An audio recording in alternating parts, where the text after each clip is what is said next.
5年以后啊，120万的房子还能够值多少钱呢？专家是仅用2句话就把未来的房价呢说的是很通透啊。所以说呢，有购房需求的朋友啊，一定要将这个视频呢认真的给看完，相信呢你一定会受益匪浅的。现在的一个楼市是一个什么情况呢？相信大家呢都是看在眼里了，房价降的呢是一塌糊涂啊。幸好呢还有一小部分那种刚需的一个购房，才勉强了让这个房地产行业呢不至于那么的惨淡。大部分老百姓呢现在都是持币观望的一个状态，但是现在将钱呢存到银行里面，利息呢说实话也是没有多少了。所以说呢，一些自认为有先知先觉的朋友啊，便开始考虑呢就是再次呢杀入这个房地产市场来。这时候呢，一些有良心的专家呢就表示，未来的这个房价呢会逐渐的趋于这个理性啊，但上涨的一个可能性真的是不大啊，下降的概率呢那是更高了，并给出了以下4个导致房价下降的一个因素。那首先就是现在的一个刚需是不怎么高的，只有少部分这个适婚的人群呢会购买这个婚房，但是这部分人的一个比例呢也在逐年的下降。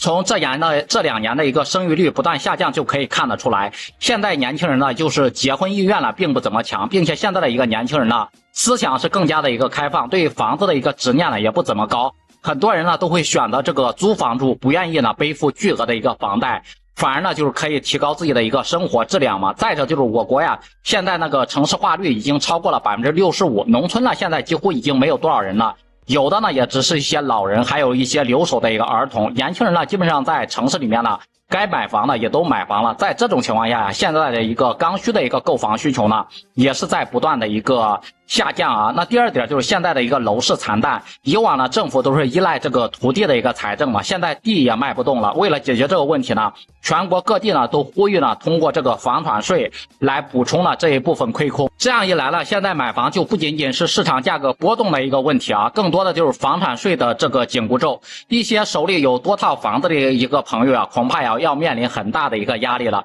据专家的一个预测啊，房产税呢很有可能呢会在“十四五”期间呢就要实施了。所以说呢，很多有多套房子的一个朋友呢都在挂牌的一个卖房了。那第3点就是改善性住房的一个需求也是在不断的一个降低，尤其是经过口罩这几年，大家普遍都产生了一个共识啊，那就是必须手里面有存款。现在赚钱呢都不容易，对不对？甚至呢很多朋友认为呢，这个不投资的也就算是自己赚到钱了。所以现在很多人呢都将钱呢存到银行里面去，房子呢只要不是违法的，不是太大的一个问题，都不会轻易的去卖房了。这样一来呢，这个市场呢就缺少了一个流通性，那些炒房客呢也就没有了炒房的一个动力，他们手中呢有多套房子，心里呢也会发慌。所以说呢，市场上面呢整个房源呢会越来越多，按照市场规律呢，这个供大于求的价格呢会必然的走低，所以专家呢才会出来说未来房价下降的一个概率更大。那第4点就是近期的国家保障房新政发布后呢，对商品房的一个影响那是很大的，市场中的一些购房的需求呢